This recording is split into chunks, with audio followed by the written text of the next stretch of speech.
আসসালামু আলাইকুম ওয়া রাহমাতুল্লাহি ওয়া বারাকাতুহু। সুপ্রিয় সম্মানিত দর্শক ও শ্রোতা, আশা করি মহান রব্বুল আলামিনের দয়ায় আপনারা সকলেই ভালো আছেন।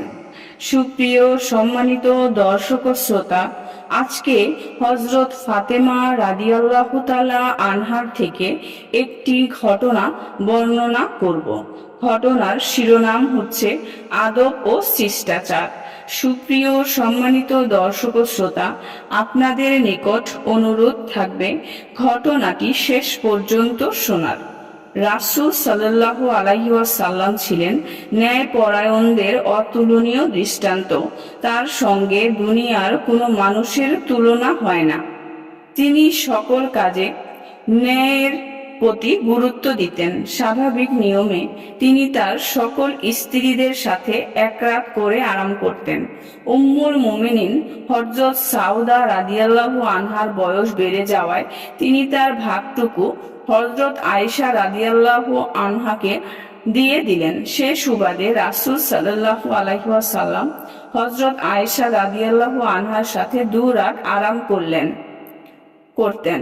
সাহাবায়ে একরাম রাদিয়াল্লাহু আনহুম যে সেদিন রাসূল সাল্লাল্লাহু আলাইহি ওয়াসাল্লামের কাছে বেশি বেশি করে হাদিয়া পাঠাতেন।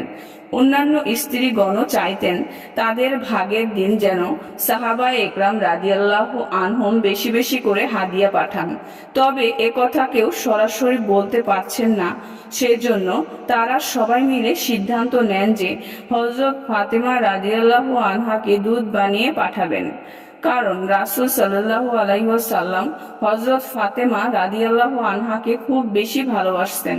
হযরত ফাতেমা রাদিয়াল্লাহু আনহা রাসূল সাল্লাল্লাহু আলাইহি ওয়াসাল্লামের কাছে এসে তার সৎ মায়েদের দাবি পেশ করে বললেন, হে আল্লাহর রাসূল, আপনার অন্যান্য স্ত্রীগণ হযরত আয়েশা রাদিয়াল্লাহু আনহার ব্যাপারে আপনার কাছে ন্যায়পরায়ণতা চায়। আসলে সাহাবায়ে একরাম রাদিয়াল্লাহু আনহুম যা কিছু পাঠাতেন তা নিজেদের পক্ষ হতে পাঠাতেন। এই বিষয়ে রাসূল সাল্লাল্লাহু আলাইহি ওয়াসাল্লাম তাদেরকে কিছুই বলেননি। এতে অন্যায়ের কোনো কারণ ছিল না।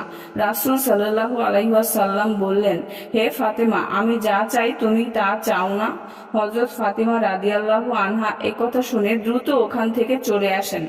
রাসূল সাল্লাল্লাহু আলাইহি ওয়াসাল্লামের পবিত্র স্ত্রীগণ পুনরায় তাকে পীড়াপিড়ি করা শুরু করলে তিনি বলেন, আল্লাহর কসম, আমি এ ব্যাপারে রাসূল সাল্লাল্লাহু আলাইহি ওয়াসাল্লামের সাথে কোনো কথা বলতে পারবো না। সুপ্রিয় সম্মানিত দর্শক ও শ্রোতা, আজকের ঘটনাটি এই পর্যন্তই।